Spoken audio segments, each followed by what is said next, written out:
Shoga yangu unatisha. Yaani kila mtu ajuizo unatumia nini. Yaani hapo bado.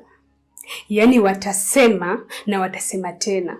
Kwani wewe unafikiria ukishajua tu kusuka na kupaka makeup inatosha?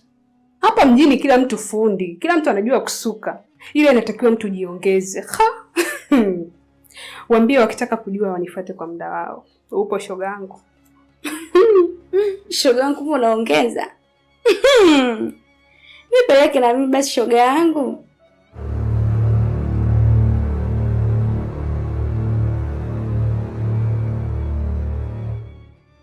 Samahani jamani, naombeni mnipishe mara moja, tunataka kuongea na kaka. Kasi. Mimi si nilikwambia kama nina haraka. Naelewa mteja wangu, ndio maana nikaomba. Na maongezi naye muhimu sana.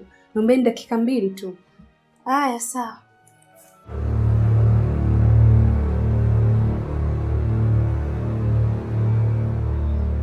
Karibu.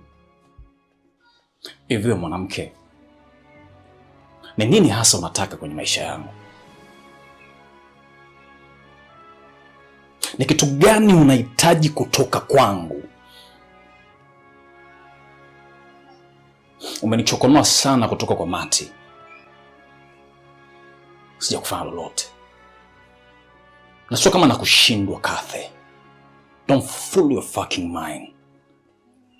Na uwezo wa kufanya kitu chochote katika maisha yako na hauwezi kulifanya lolote.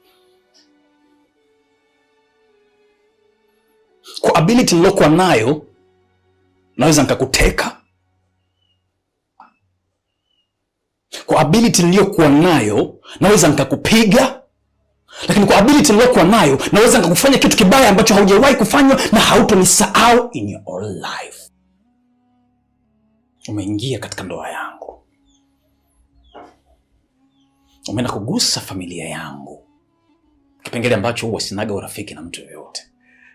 You know, you try to touch it. Unajiamini nini? Kadha unacheza na maisha yangu, unajiamini nini?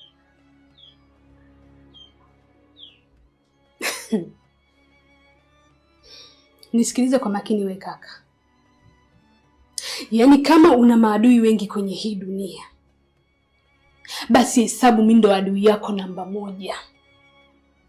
Kitendo ulichonifanyia siku ile, usifikirie kwamba nimekisahau. Kitendo cha kunizalilisha kinaniuma mpaka kesho. Na tangu siku ile manyenye niliapa